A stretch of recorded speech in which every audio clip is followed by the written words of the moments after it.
Episode 56 YXB October 14th, 2024. The Great XB in the Tragically Unused Heat Pump. JXB was an enigma to many, but I knew him well myself. He lived in the great house with a really great heat pump. He held parties that many attended for miles around, but attendees were only allowed in if they vowed only to dance, and never light a wood-burning fire on the premises. Many wondered how he had made the big bucks to afford the great house, but I knew he had started out only as a lowly wildfire firefighter who happened to invent a respirator that wildfire firefighters found lightweight and easy to take off and put on again even in the panic and chaos of fighting a wildfire. One wildfire he fought was when the first climate change wildfire war was winding down in the fall of 2018 in Montgomery, Alabama. A spoiled heiress named Maisie had carelessly let her indoor residential wood-burning stove burn out of control and set her inherited 1983 wooden chalet named Hamlet near the Petit Trianon afire, and JXB was called to the scene. Although JXB heroically saved Maisie's chalet, she sensed he had no money at the time, and Maisie's and JXB's meeting was brief and perfunctory. JXB acquired a limp and a scarred hand during his time as a firefighter, which made him cut quite a dashing figure to impressionable millennials who idly wondered how the romantic disfigurements came about. The spoiled heiress Maisie went on to marry an even more spoiled heir named Tom.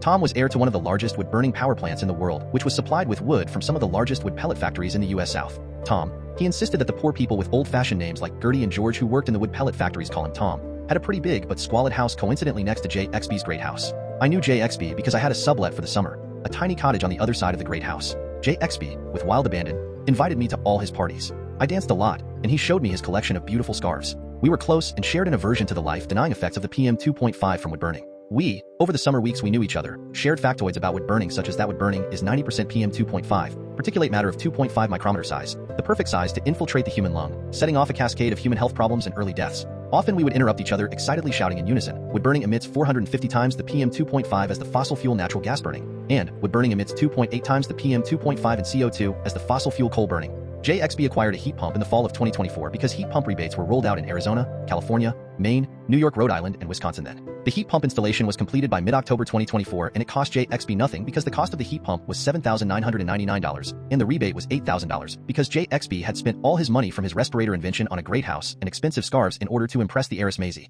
So JXB was under the 80% of median income for his county and got the entire $8,000 heat pump rebate. The tragedy happened in mid-October when Maisie finally went to one of the many JXB dance parties she had been invited to. Maisie brought along a portable wood stove and insisted on starting a wood-burning fire. She insisted on crouching motionlessly over the wood stove even though it was 80 degrees outside because of climate change, and Maisie went on to inhale the PM2.5 in a rather grotesque manner. Her husband Tom joined Maisie and insisted that everyone stop dancing and crowd around the air-polluting wood stove. The crowd did as the rich guy said and ended up coughing and leaving the formerly happy dance party in waves of humanity. JXB's popularity never recovered, and he sold the great house at a loss and went back to his former simple life, churning out books with tragic themes for meager pay. JXB's book The Butane Lit Fire and the Damned is his best-known novel, although he is also known for tales of the climate change age.